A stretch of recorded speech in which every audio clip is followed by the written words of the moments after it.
అన్నా, ఈ అభి ఏంటి బస్ స్టాప్కి వచ్చింది? కొంపతీసి ఏ బస్ అయినా ఎక్కేసి వెళ్ళిపోదు కదా. ఒరే, ఇలాంటి అపశకరపు మాటలు మాట్లాడకరా. ఆ అభి బస్సు ఎక్కితే మనకింకా కష్టమైపోతుంది.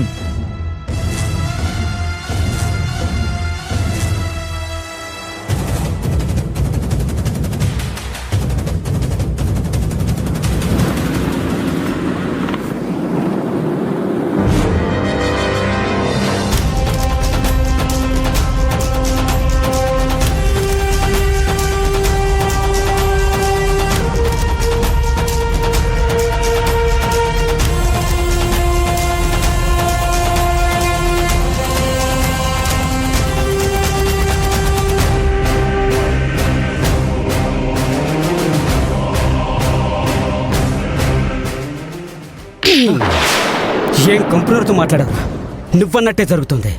నాకేం తెలుసన్నా, ఎవరైనా బస్ స్టాప్లో ఎందుకు వెయిట్ చేస్తారు? బస్ కోసమే కదా. నేను అదే ఉద్దేశంతో చెప్పాను. నిర్మి,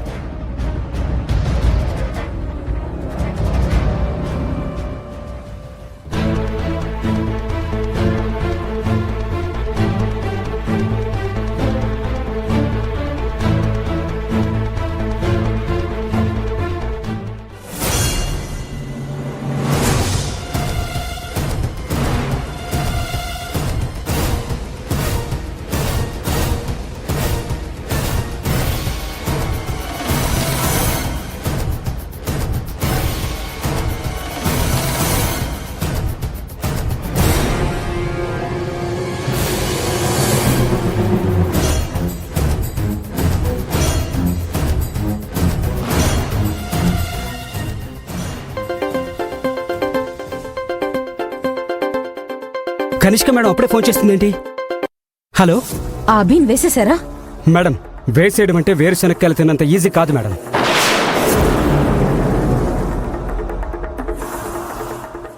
ఏంట్రా, నా మీద సెటైర్లు వేస్తున్నావా? అది కాదు మేడం, ఆ అభిని చంపాలంటే అవకాశం దొరకాలి కదా. మనకి పని జరగాలి, అలా అని చంపింది మనమే అని తెలియకుండా జాగ్రత్త పడాలి. ఇవన్నీ జరగాలంటే అభి ఎవరూ లేని ప్లేస్లో దొరకాలి. దానికోసం ఎదురు చూస్తున్నాం.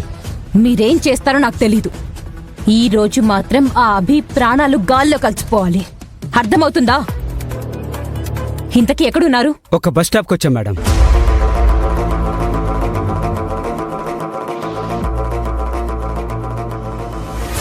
బస్ స్టాప్ కా? ఎందుకు? అభి బస్ స్టాప్కి వచ్చి వాళ్ళ ఊరు వెళ్తున్న బస్సు ఎక్కుతుంది మేడం.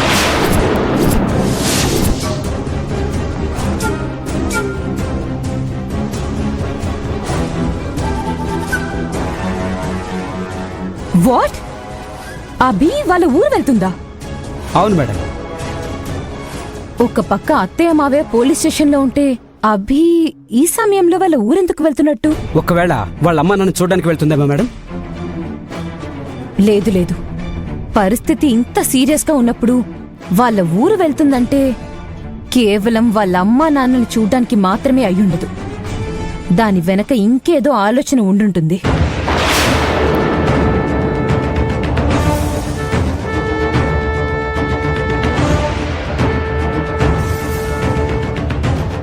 ఇంకేదో పథకం వేస్తుంది.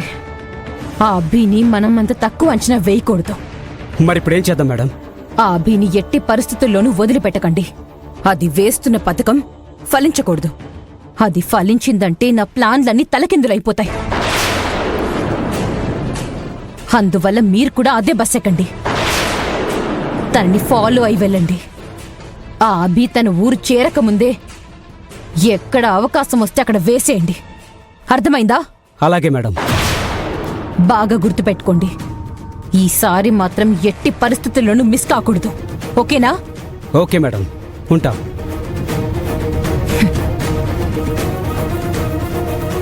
బాబు, సామాన్లు ఎక్కించుకోవడం అంతా అయిపోయిందా? అయిపోయింది కండక్టర్ గారు. రైట్ బాబు, రైట్. రే పదండ్రా.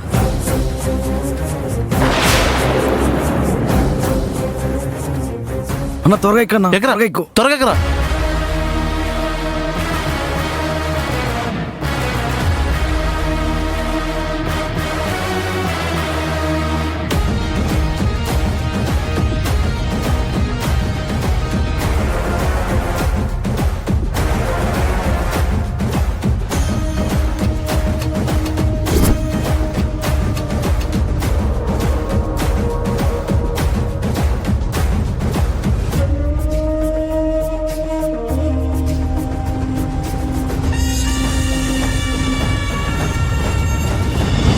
అన్నా చూస్తున్నాను రా.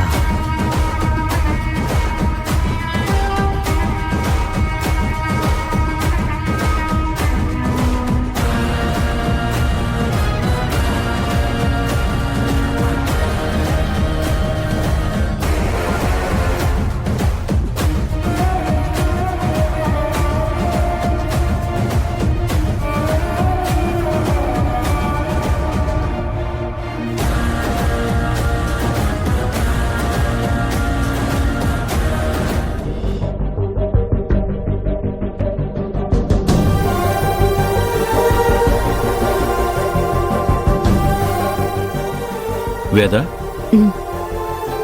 ఏం ఆలోచిస్తున్నావు? ఒకవేళ మనకి శిక్ష పడితే ఎన్నేళ్లు పడొచ్చండి? చచ్చా, నువ్వు అలాంటి విషయాలు ఎందుకు ఆలోచిస్తున్నావు? మరి ఇంకేం ఆలోచించాలి? జరగబోయేదేంటో నాకు తెలుస్తుందండి. ఇకపై మన జీవితం ఈ జైలు గోడల మధ్య నలిగిపోవాలని నాకు అర్థమవుతోంది. వేద, మనకు అలాంటి పరిస్థితి ఎప్పటికీ రాదు. అభి, రాహుల్ అలాంటి పరిస్థితి ఎప్పటికీ రానివ్వరు. ఇంకా మీరా అభి నమ్ముతున్నారా? అభి వల్ల మనకి మేలు జరుగుతుందని మీరు అనుకుంటున్నారా?